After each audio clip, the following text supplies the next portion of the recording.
പ്രിയ കുട്ടികളെ, ഇന്ന് +1 റിസൾട്ട് വരികയാണ്. എല്ലാവർക്കും ടെൻഷൻ അടിച്ചിരിക്കുകയാണല്ലേ? ഒന്നും പേടിക്കേണ്ട കാര്യമില്ല. റിസൾട്ട് വരട്ടെ. അപ്പൊ ഇന്ന് +1ന്റെ 3 മണിക്ക് റിസൾട്ട് വരുമായിരിക്കും എന്ന് പറയുന്നു. വന്നു കഴിഞ്ഞാൽ ആരും ടെൻഷൻ അടിക്കേണ്ട കാര്യമില്ല. എന്തായാലും കേരളത്തിലെ മൊത്തം കുട്ടികൾക്കും മാത്സ് ഭയങ്കര ടഫായിരുന്നു. മാത്സിനെ കുറിച്ചാണ് ഞാൻ പറയുന്നത്. ഏറ്റവും ടഫായിരുന്നു. ഒരു 5-8 വർഷമായിട്ട് ഉള്ളതിൽ ഏറ്റവും നല്ല ഒരു ക്വസ്റ്റ്യനും ഏറ്റവും ടഫ് ക്വസ്റ്റ്യനുമായിരുന്നു. അപ്പൊ എല്ലാവർക്കും ഒരു ടെൻഷനുണ്ട്. പേടിക്കേണ്ട കാര്യമില്ല. കേരളത്തിൽ മൊത്തം പ്രയാസമാണ് കുട്ടികൾക്കെല്ലാം. അപ്പോൾ നമ്മളിപ്പം നമ്മുടെ ക്ലാസ് എടുത്തിട്ടുണ്ട്. നല്ല രീതിയിൽ എടുത്തതാണ്. പക്ഷെ എന്നാലും ചില കുട്ടികളൊക്കെ അത് മാത്സ് ഒക്കെ ഒന്ന് എഴുതാൻ ബുദ്ധിമുട്ടുണ്ടായിട്ടുണ്ട്. അവർക്ക് വേണ്ടി നമ്മൾ ഇമ്പ്രൂവ്മെന്റ് ക്ലാസ് ഉണ്ട്. പേടിക്കേണ്ട, യാതൊന്നും പേടിക്കേണ്ട.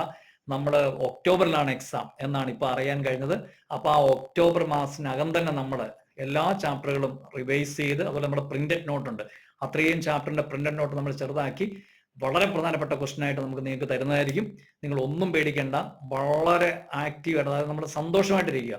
പഠിക്കാം സന്തോഷമായി, നേടാം A+. സന്തോഷ് സാറിന്റെ മാജിക്കൽ ക്ലാസുകളുടെ അടുത്ത ബാച്ചിലേക്ക് എണ്ണക്കാട്ടും മാന്നാറിലും ഒപ്പം മാവേലിക്കരയിലും അഡ്മിഷൻ തുടരുന്നു.